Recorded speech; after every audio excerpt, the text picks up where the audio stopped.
गेला हम्म, अरुणच्या दुकानाकडे गाडी थांबवा हम्म. आणि अरुणाक सांगा सगळ्यांनी तुझी जी काय हे असं तो आणतो विणतो त्यांना सगळ्यांका सांगून घेऊन ये जेवणात. सांगते. आणि तुम्ही आता लवकर या. हो येतो 12:30 वाजता येतो मी बरोबर. 12:30 हो मग शाळेत जाऊचा ना. हा हां. तिकडे जाऊ. हम्म.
डबल करते डबल कर त्याच्याबरोबर डबल का डबल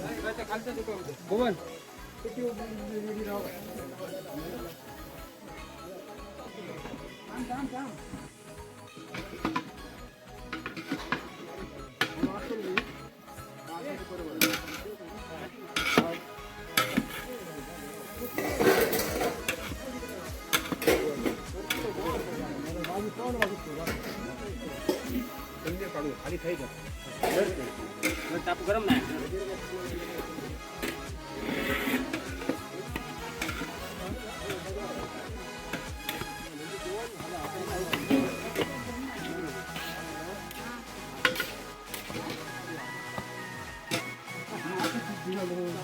काम स्वतः सांगून दिले काम खाली अडकला खालचा दिवशी आम्ही घेऊ दे का याच्यामध्ये आलं माती लागते ना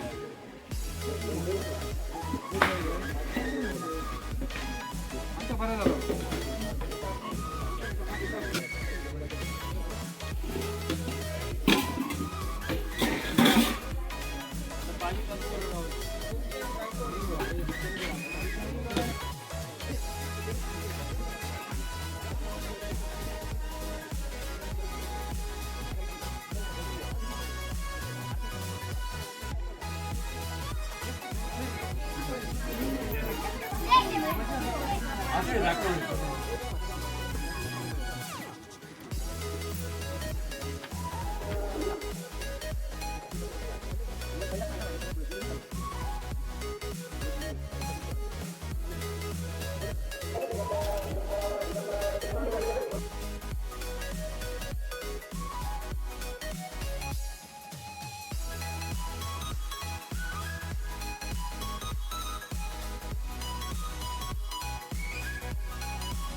श्री गणपती गजानन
Thank you.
आरती झालेली आहे.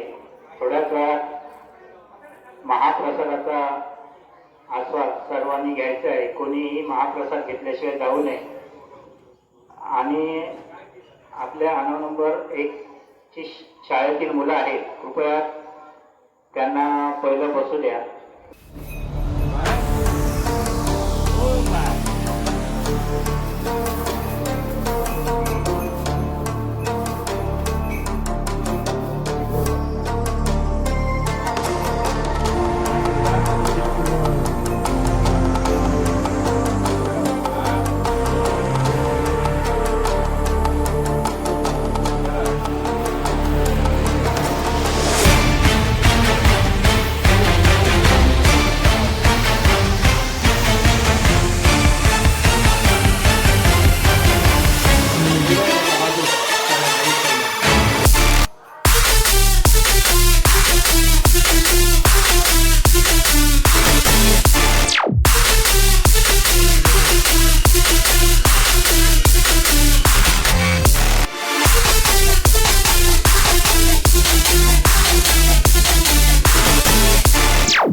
कृष्ण माझी माता, कृष्ण माझा बहिण बंधू सुरता, कृष्ण माझा, कृष्ण माझी माता, कृष्ण माझा, कृष्ण माझा गुरु, कृष्ण माझे दारू, उतरी पैन दारू, भावना रे. कृष्ण माझी माता, कृष्ण माझा पिता, कृष्ण माझी माता, कृष्ण माझा पिता.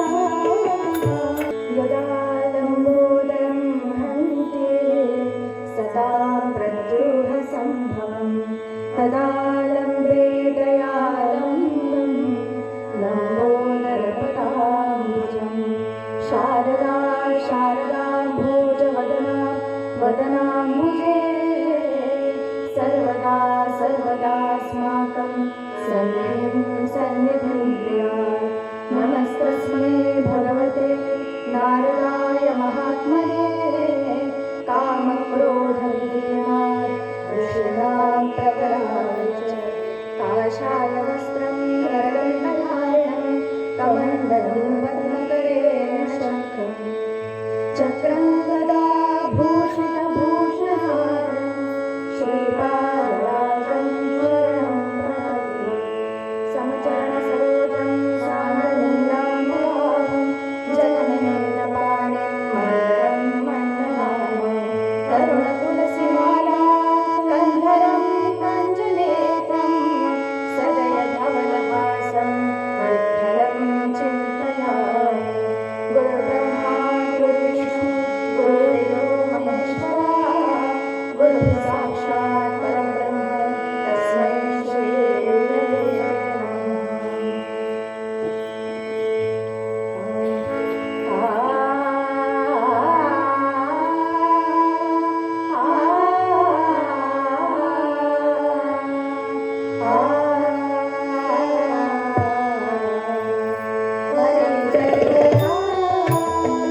सर्वांचा आवाज सगळ्यांची जेवणच म्हणी नाही आहेत का? दिगंबरा दिगंबरा श्रीपाद वल्लभ दिगंबरा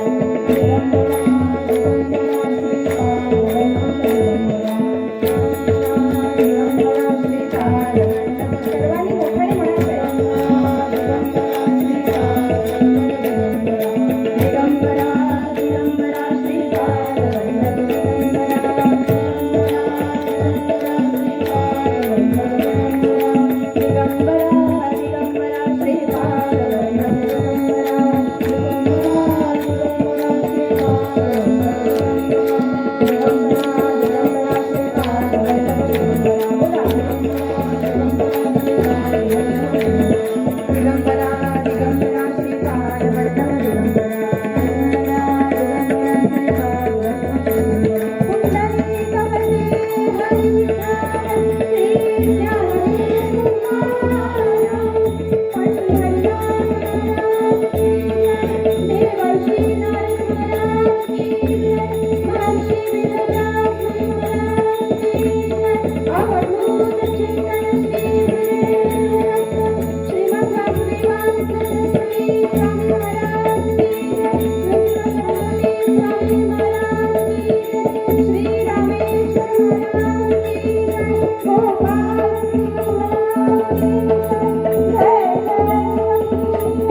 त्यामुळे सगळा जय जयकार आपण सगळ्यांनी मिळून करू.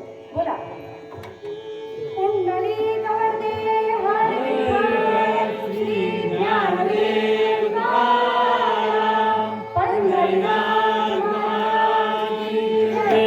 अवधूत चिंतन श्री गुरुदेव दत्त.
भगवान स्वरूप सर्व श्रोतृवर्गाच्या चरणी विनम्र अभिवादन करते. मनापासून नमस्कार करते सर्वांना. माझे दोन्ही साथीदार दोघांनाही मी नमस्कार करते. सदैव पूर्वरंगाकरता आपण आज जे पद घेतलंय ते बेळगाव पासून 5 मैलावर बाळेकुंभरी नावाचं एक क्षेत्र आहे. इथल्या पंत महाराज बाळे कुंडलेकर यांचे जे दत्तभक्त होऊन गेले, दत्तावतारी महापुरुष होऊन गेले, यामध्ये माणिक नगरचे माणिक प्रभू, शिर्डीचे साईबाबा, अक्कलकोटचे स्वामी समर्थ महाराज, शिवाय माणगावला होऊन गेलेले परमहंस परिव्राजकाचार्य श्रीमद वासुदेवानंद सरस्वती तेवढे स्वामी महाराज, अशी या गुरुभक्तांची, दत्तभक्तांची यादी आहे. यातीलच एक पंत महाराज आहे. ते आपल्या आजच्या अभंगामध्ये आपल्याला सांगतायत. मुळात कीर्तनामध्ये आपण अनेक संतांचे अभंग नेहमी ऐकतो. एकनाथ महाराज असतील, तुकाराम महाराज असतील, पंत महाराज बाळे कुंडलेकर आपल्याला उपदेश करतायत की जो साधक असतो, उपासक असतो, त्याने भगवत सेवा करत असताना प्रथम आपल्या भावना नेमक्या कुठे अर्पण करायच्या, पहिल्यांदा नेमकं कुठे जायचं साधकाने, तर पंत महाराज सांगतात त्याने पहिल्यांदा गुरुचरणी जायचं. साधकाला गुरुचरणांशिवाय दुसरं काही ठाऊक नसतं. आम्ही जाणो गुरुचे पाठ. एकदा का गुरूंवर विश्वास ठेवला की ते जे काही साधन आपल्याला देतील, आपल्याला झेपणार तेच तो करत असतो. हे मोठं दुर्लभ आहे. अशा कोणत्या 3 गोष्टी आचार्य म्हणतात. दुर्लभम त्रयमेव देवानुग्रहेतुकं, दुर्लभम त्रयमेव देवानुग्रहेतुकं, मनुष्यत्वं मुमुक्षुत्वं महापुरुष संश्रयः. काय म्हणाले आचार्य? दुर्लभम त्रयमेव देवानुग्रहेतुकं मनुष्यत्वं. पहिला अत्यंत दुर्लभ गोष्ट ती म्हणजे मनुष्य जन्म मिळणं. मनुष्य जन्म मिळणं यासाठी परमेश्वराची कृपा लागते. अनंत जन्माचं पुण्य ज्या वेळेला आपल्या पदराला असतं त्यावेळी आपल्याला हा मनुष्य प्रभू कृपेने मनुष्य देह मिळतो. मनुष्य जन्म मिळाला, मग आता माझं कल्याण व्हावं, माझं भलं व्हावं, जन्माचं सार्थक व्हावं, अशी तळमळ याला मुमुक्षुत्व म्हणतात. जिज्ञासू वृत्ती आपल्याला केव्हा निर्माण होते, मुमुक्षुत्व केव्हा येतं, त्यासाठी सुद्धा भगवंताची कृपा लागते. माझ्या पदरचं नाही, बहुत सुकृताची जोडी म्हणूनही विठ्ठली आवडी, ज्ञानराज म्हणतात. आणि तिसरी महत्वाची गोष्ट जी अत्यंत दुर्लभ ती म्हणजे महापुरुष संश्रय. म्हणजेच महापुरुषांचा, ज्यांना आज आपण सद्गुरू म्हणतो आहोत, अशा सद्गुरूंचा आश्रय मिळणं, त्यांची कृपा मिळणं हे मोठं कठीण आहे. तेही प्रभू कृपेवरच अवलंबून आहे. म्हणून आपण आपल्या रोजच्या प्रार्थनेमध्ये इतर गोष्टी आपण संसाराच्या लौकिकातल्या मागत असतो. मला हे दे, मला ते दे, माझं असं होऊ दे, मुलाचं जमू दे, मुलीचं जमू दे, सगळ्या प्रपंचातल्या गोष्टी आपण मागतच असतो. पण आपलं कल्याण व्हावं, जीवाचं सार्थक व्हावं, यासाठी परमेश्वराजवळ एकच मागणं करायचं. कुठलं? भगवंता मला बाकी काही नको, जर काही देणार असशील तर मला सत्पुरुषांचा, महापुरुषांचा, सद्गुरुनाथांचा मला सहवास घडू दे. आणि असं का एकदा आपली तळमळ वाढत गेली की मग काय होतं? सत्कर्म परिपाकांते भवेत सद्गुरु दर्शनम. आपल्या सत्कर्माच्या पुण्याईचा परिपाक होतो आणि मग सद्गुरूंचं दर्शन होतं. आणि एकदा का त्यांचं दर्शन झालं की मग काय कमी हो? मग काहीच कमी नाही. ज्ञानदेवांच्या सारखी मंडळी ते म्हणतात, लोक आमचं कौतुक करतात का ज्ञानेश्वर महाराजांनी ज्ञानेश्वरी लिहिली.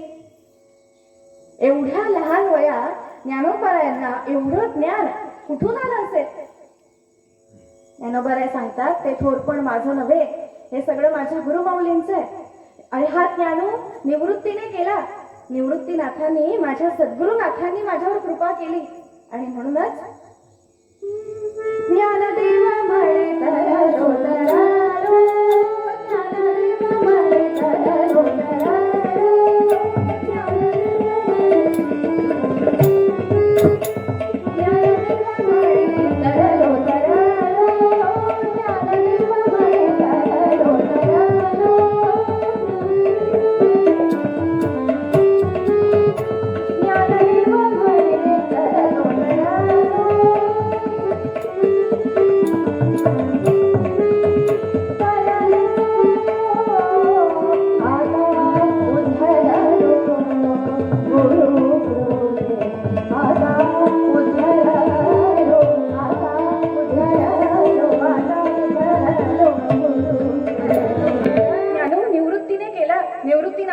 माझ्यावर कृपा केली. श्रोते हो, परमार्थ मार्गामध्ये आपण ज्या ज्या संतांना मानतो, जे आपले आदर्श आहेत, या सगळ्याच संत मंडळींचं बोलणं सद्गुरूंच्या बाबतीमध्ये एक वाक्यतेच आहे. सद्गुरू कसे असतात? आपणासारखे कधी ते तात्काळ नाही काळ वेळ तया लागेल. एकदा का आपण सद्गुरूंच्या आश्रयाला गेलो की त्यांनी केलेलं ब्रह्मज्ञान हे जसं आपण एखाद्या गुहेमध्ये समजा माचीस पेटवलं किंवा मेणबत्ती पेटवली, ती पेटवता क्षणी तो अंधार नाहीसा होतो, हो ना? पेटवल्या क्षणी तो अंधार नाहीसा होतो.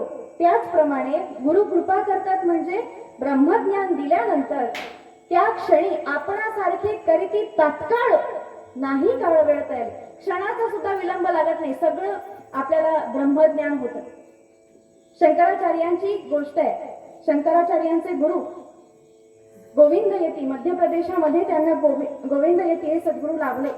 त्यांच्या सद्गुरूंनी त्यांना सांगितलं की तुला असा एक शिष्य तुझ्या जवळ येईल की जो गंगा मैयाला थांबवेल, गंगेचा प्रवाह जो थांबवेल तो तुझा शिष्य असेल.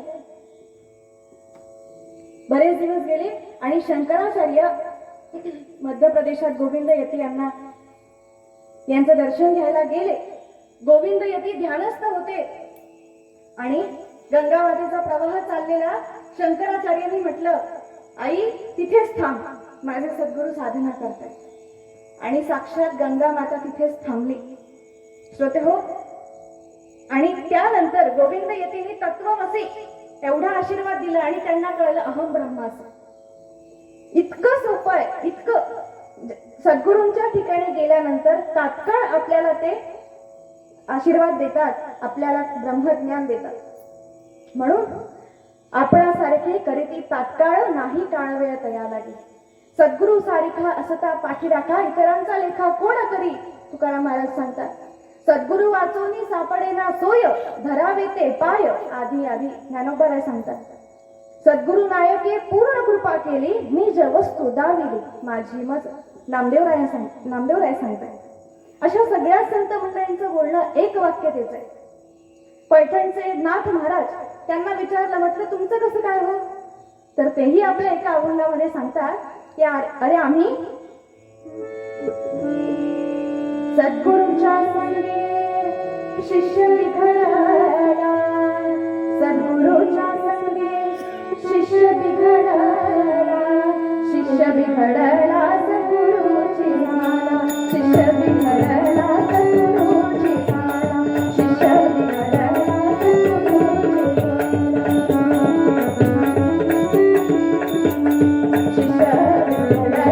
सद्गुरूची झाला, आम्ही बिघडलो तुम्ही बिघडाना, आम्ही बिघडलो तुम्ही बिघडाना.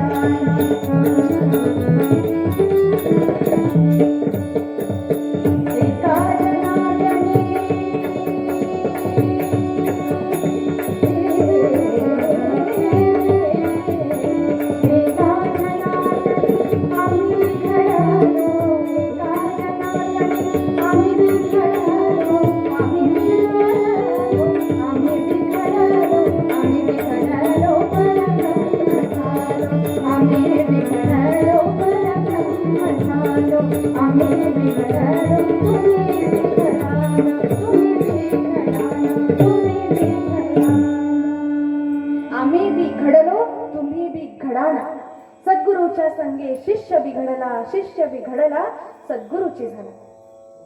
सद्गुरूंच्या आश्रयाला गेलेला साधक उपासक हा ते जसे आनंद साम्राज्याचे धनी असतात सद्गुरू, तसंच ते आपल्या जवळ आलेल्या साधकाला, शरणागताला आपल्यासारखाच समर्थ बनवतात, आनंदी बनवतात.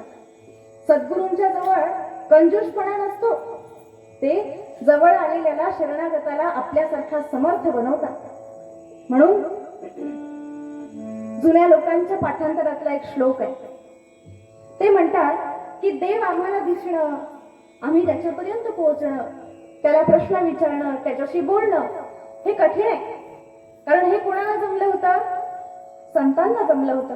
नामदेवरायांना 5व्या वर्षी जमलं होतं. नाही का? नामदेवरायांची गोष्ट आपल्या सगळ्यांना माहिती आहे. आपण रामेश्वर मंदिरामध्ये कीर्तन झालं त्यावेळी हा दृष्टांत मी बहुतेक सांगितला होता, पण आज पुन्हा सांगते. नामदेवराय 5 वर्षाचे होते आणि त्यांच्या वडिलांनी त्यांना सांगितलं की नाम्या, उद्या मी परगावी जाणार आहे, कारण रोजचा दिनक्रमच होता. पांडुरंग जेवल्याशिवाय मी जेवणार नाही, रोजचं ठरलेलं होतं. त्यामुळे नामदेवरायांच्या वडिलांनी सांगितलं की नाम्या, उद्या मी परगावी जाणार आहे, त्यामुळे पांडुरंगाला उद्या नैवेद्य तू दाखवायचं. ठीक आहे म्हणाले. वय वर्ष नामदेवरायांचं 5. 5व्या वर्षी म्हणाले ठीक आहे. दुसऱ्या दिवशी नामदेवरायांचे वडील निघाले परगावी जायला. पहाटे उठले हो नामदेव महाराज. एवढा सजीव 5 वर्षाचे नामदेव महाराज. आपल्या घरामध्ये 5 वर्षाचं छोटं मूल असेल तर आठवून बघा केवढे असतील नामदेव महाराज. पहाटे उठले आणि आईला म्हणाले, आई पटकन जेवण कर, पांडुरंग जेवल्याशिवाय मला जेवता येणार नाही, बाबांनी मला सांगितलंय. आई म्हणाली, अरे पहाटे पहाटे जेवतो का देव, जरा थांब. हळूहळू दुपार झाली. आईने छान जेवण केलं होतं. केळीच्या पानांनी झाकून ते ताट नामदेवराय दुडू धावत धावत गेले. छोटी छोटी पावलं नामदेवांची. धावत गेले रावळामध्ये आणि मंडल केलं, ताट ठेवलं, नमस्कार केला आणि म्हणाले, पांडुरंगा जेवा. देवा सुरुवात करा. देवा जेवा. 5 मिनिटं थांबले, 10 मिनिटं थांबले. पांडुरंग हले ना का बोले ना. नामदेवराय म्हणाले, देवा जेवणार आहे. अरे 5 वाजता उठलोय मी सकाळी, तू जेवला नाहीस तर मलाही जेवायला नाही मिळणार. मला पण खूप भूक लागली, जेव ना. पांडुरंगा जेवणार आहे. अहो इतकी आळवणी करतायत, विनवणी करतायत, तरी सुद्धा देव काही बोलत नाही, का जेवत नाही, का हलत नाही. शेवटी म्हणाले, आता जर पांडुरंगा तू जर जेवला नाहीस ना तर इथे या तुझ्या समोर डोकं आपटून मी जीव देईन म्हणाले. आणि नामदेवरांनी ठाण डोकं खाली आपटणार. डोक्याला लागलंच नाही हो. डोक्याला मऊसर हात लागला. तो हात कोणाचा होता? साक्षात पांडुरंगाचा हात. आणि अनंत कोटी ब्रह्मांडाचा नायक पांडुरंग नामदेवरायांना विचारताय, अरे नाम्या, दगडाचा देव कधी जेवतो का रे? नामदेवराय हुशार होते. म्हणाले, देवा दगडाचा देव कधी बोलतो का रे? आता बोललात ना. पांडुरंगाला जेवायला तिथे लावलं, कारण विश्वास होता माझा पांडुरंग जेवणार. असा विश्वास, अशी श्रद्धा आपली गुरूंवर असेल तर आपल्याला सद्गुरू आपले नक्की मार्ग दाखवतात. सद्गुरूंच्या जवळ किती विश्वास असावा, ज्यामुळे आपण त्यांना प्रश्न विचारू शकतो, शंका विचारू शकतो. म्हणून जुन्या मंडळींच्या पाठांतरातला एक श्लोक आहे. ते म्हणतात, गुरु थोर देव म्हणावा, गुरु थोर देव म्हणावा, नमस्कार आम्ही कोणासी करावा, मनी चिंतिता गुरु थोर वाटे, तयाची कृपे श्री रघुनाथ भेटे, पंढरीनाथ जय. श्रोते हो, असा हा सद्गुरूंचा महिमा काय वर्णन करावा. कबीरांनी सुद्धा, आपल्याला कबीरदास जी सगळ्यांना माहिती असतील, कबीरांनी सुद्धा गुरूंबद्दल काय म्हटलंय. गुरु गोविंद दोऊ खडे काके लागू पाय. म्हणजे दोह्याचा अर्थ सांगण्यापूर्वी मी कबीरदासजी कसे होते याचं थोडंसं वर्णन करते. कबीरदासजी इतका निस्वार्थ भक्तीचा परमोत्कर्ष म्हणजे कबीरदासजी. निस्वार्थपणे, निस्सीमपणे भगवंताची भक्ती केलेली. आणि इतका त्यांचा गौरव झाला की रोज ते ज्या झाडाखाली बसायचे, एक तारी जुळवली की भजन सुरू करायचे. अहो त्यांच्या भजनाचा इतका प्रभाव पडायचा की शत्रुत्व असलेले सुद्धा प्राणी एकत्र यायचे. शत्रुत्व असणारे म्हणजे उंदीर आणि साप, हरिण आणि वाघ असे एकमेकांशी शत्रुत्व असणारे प्राणी सुद्धा एकत्र यायचे. अहो असा सुगंध सुटायचा फुलांचा. आणि इतकं आश्चर्य म्हणजे जेव्हा कबीरदासजी भजन करायला लागले की साक्षात गंगा माता तिथे थांबायची, समोर प्रकट व्हायची कधी कधी आणि भजन ऐकायची कबीरदासजींचं. इतका थोर महिमा होता कबीरदासजींचा. आणि ही बातमी सगळीकडे पसरली, एवढे थोर आहेत कबीरदासजी. आणि तिथल्या लोकांनी ठरवलं की कबीरदासांचा गौरव करायचा, सन्मान करायचा. म्हणून सगळेजण त्यांच्याकडे गेले आणि म्हणाले, कबीरदासजी आम्हाला तुमचा सत्कार करायचा आहे, तुमचा गौरव करायचा आहे, तुम्हाला एखादा पुरस्कार द्यायचा आहे, तुम्ही एवढ्या उच्च पदाला पोहोचलेला आहात, आम्हाला तुमचा खूप अभिमान वाटतो. सगळ्या गावातल्या लोकांनी सांगितलं. पण श्रोते हो, संतांना आपला मोठेपणा नको असतो. तयासी लौकिकी चाड नाही असं म्हटलंय. आणि त्यावेळी त्यांनी जे उत्तर दिलं या सगळ्या गावातल्या लोकांना, तेच उत्तर त्यांनी एकदा बादशहाला दिलं. कबीरदासजींचा हा महिमा बादशहापर्यंत पोहोचला की कबीरदासजी भजन करताना सगळे शत्रुत्व असणारे प्राणी थांबतात, गंगा माता साक्षात वाहायची बंद होते. किती सामर्थ्य असेल भक्तीमध्ये. हे सगळं बादशहापर्यंत पोहोचलं, दरबारात पोहोचलं. आणि म्हणाले, तानसेन समोर होते, तानसेनाला म्हणाले, तानसेन तू तर दीपराग वगैरे गाऊन दिवे आपण तो प्रज्वलित करतो, दीप रागाने, मेघ रागाने, मेघमंदाराने पाऊस पडतो. पण हे कबीरदासजी साक्षात गंगा मातेला थांबवतात म्हणे. चल जाऊया म्हणाले. आणि वेश बदलला बादशहाने आणि तानसेनने. आणि जिथे कबीरदासजी भजन करायचे त्या गंगेच्या किनारी थोडासा आडोशाला थांबले, लपून थांबले, त्यांना दिसू नये असे. कबीरदासजी भजन करत होते, एक तारी जुळवलेली आणि धुंद कुंद होऊन भजन करतायत. आणि श्रोते हो, तानसेन मागे उभा आहे, समोर बादशाह उभा आहे त्याच्या. आणि जे सुरुवात केला भजन गायला कबीरदासजींनी, अहो सगळीकडे सुगंध सुटायला लागला, फुलं उमलायला लागली, सगळे प्राणी एकत्र यायला लागले, पक्षी एकत्र यायला लागले. आणि तिथे पाहतात तर गंगेचा प्रवाह सुद्धा थांबलेला, साक्षात गंगा माता तिथे प्रकट झालेली. आणि बादशाला मागून हुंदका ऐकू आला, कुणीतरी रडतंय असं ऐकू आलं. आणि मागे वळून बघितलं तर तानसेन रडत होता. तानसेन रडत होता. आणि विचारलं बादशाने, काय झालं तानसेना? म्हणाले, असं गायन मी आजपर्यंत नाही पाहिलं म्हणाले. आणि बादशाह समोर गेला आणि कबीरदासजींना विचारताय, कबीरदासजी ये क्या है? आम्हाला तुमचा सन्मान करायचा आहे म्हणाले, दरबारात चला, आम्ही तुम्हाला पुरस्कार देऊ म्हणाले. पण कबीरदासजी म्हणाले, तिथे त्यांनी जे उत्तर दिलं ते खूप महत्वाचं आहे. अरे कबीर कबीर क्या कहे जाके देखो यमुना तीर.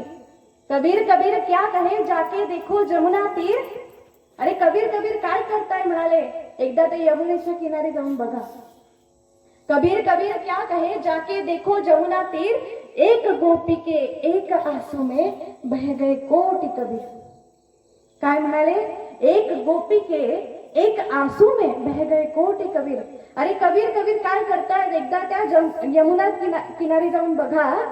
तिथे कृष्णासाठी विव्हळणाऱ्या, त्याच्या विरहाने रडणाऱ्या त्या दासी गोपी बघा, त्यांच्या एकेका अश्रूमध्ये माझ्यासारखे कोट्यावधी कबीर वाहून चाललेत म्हणाले. एक गोपी के एक आंसू में बह गए कोटि कबीर. असे होते कबीरदासजी. ते म्हणताय, गुरु गोविंद जाऊ खडे काके लागू पाय. माझ्या समोर जर माझे गुरु आणि स्वतः भगवंत जर आला ना, तर मी काय करीन? पहिला नमस्कार कोणाला करीन? आपण कोणाला करू? पहिला देवाला करू. पण नाही, ते म्हणतात, मी पहिला नमस्कार माझ्या गुरूंना करेन. कारण भगवंत मला कुणामुळे मिळालाय, त्याचं दर्शन कुणामुळे घडलंय? सद्गुरूंच्या मुळे मला घडलंय. त्यामुळे गुरु आणि देव जर माझ्या एकत्र समोर आलेत ना, पहिला नमस्कार मी गुरूंनाच करेन. असा सद्गुरूंचा महिमा काय सांगावा. श्रोते हो, हे सगळे जुन्या गोष्टी आपल्याला मी सांगितल्या. पण अलीकडच्या 100 वर्षाच्या काळामध्ये आपल्या भारतामध्ये एक तेजस्वी पुरुष होऊन गेला, ज्याने आपल्या हिंदू धर्माची पताका अमेरिकेमध्ये फडकवली, आपली हिंदू संस्कृती त्यांना ठणकावून सांगितली. आणि दैवी कृपा जाणायची असेल तर भारतात जन्म घ्या, हिमालयाच्या तपोभूमीचा अभ्यास करा, असं सांगणारा नरेंद्र नावाचा कॉलेज कुमार निर्भयपणाने निर्भीडपणाने सगळ्यांना प्रश्न विचारणारा. तुम्ही देव आहे म्हणता ना, कुठे आहे देव, दाखवा. सगळ्यांना प्रश्न विचारणारा, विद्वानांना. पण अनेकांना प्रश्न विचारल्यानंतर रामकृष्ण परमहंसांच्या ठिकाणी गेल्यानंतर भाषा बंद झाली, शब्दांचा उपयोग होईनासा झाला. आणि रामकृष्णांच्या दृष्टीतच असं जाणवलं की मला जो देव हवाय तो इथे आहे. आणि त्यानंतर रामकृष्ण परमहंसांच्या ठिकाणी विवेकानंदांनी म्हणजेच नरेंद्रांनी अत्यंत विश्वास आणि श्रद्धा ठेवली. परिणाम काय झाला? रामकृष्णांनी भगवती काली मातेचा साक्षात्कार नरेंद्रांना घडवला आणि एक तेजस्वी पुरुष आपल्या भारताला दिला. म्हणून गुरुचरित्रामध्ये अशी 7 ठिकाणं सांगितलेली आहेत की जिथे फक्त विश्वासच ठेवायचा असतो. ती 7 ठिकाणं कोणती?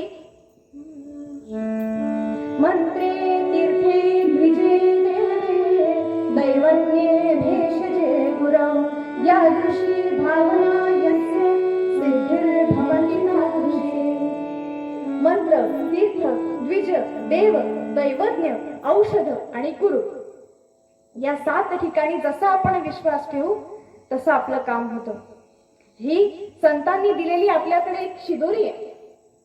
संतांनी दिलेली ही शिदोरी आपण पूर्णपणे जपून ठेवली पाहिजे, अगदी आपल्या अंतकाळापर्यंत. कारण एकदा काय झालं, आणि मुलाने आपल्या आईला सांगितलं, आई उद्या आमची सहल जाणार आहे, मला डबा हवाय.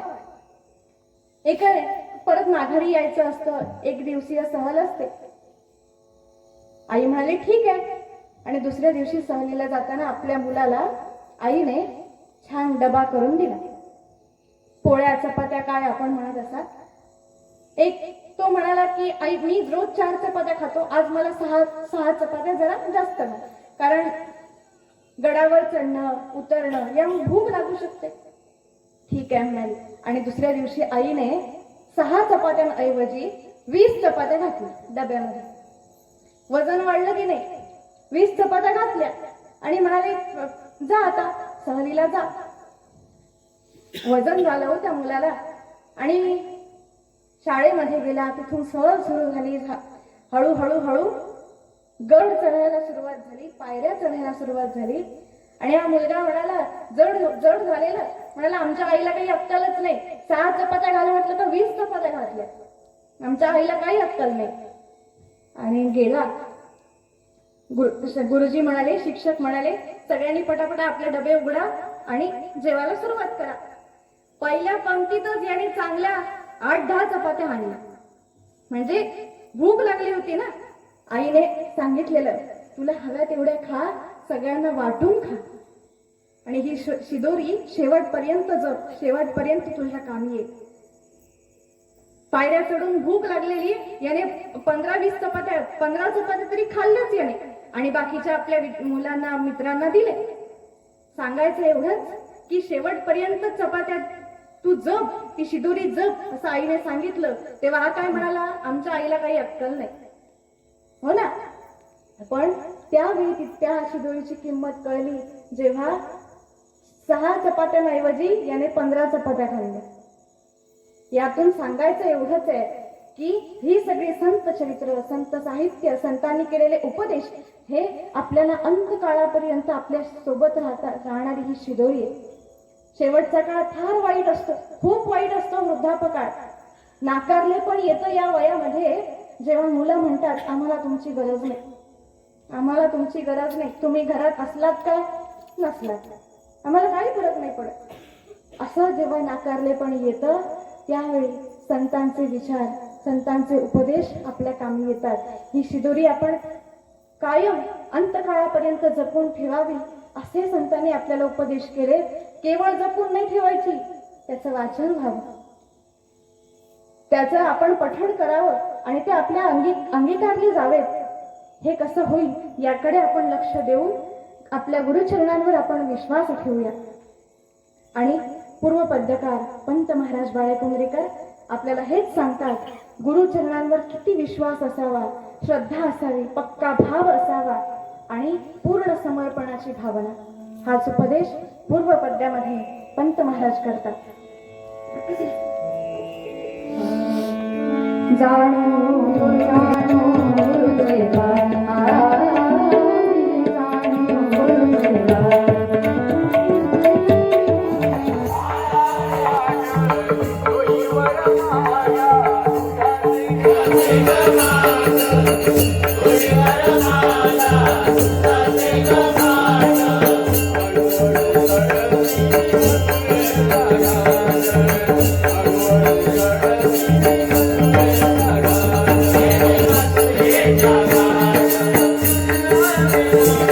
Thank you.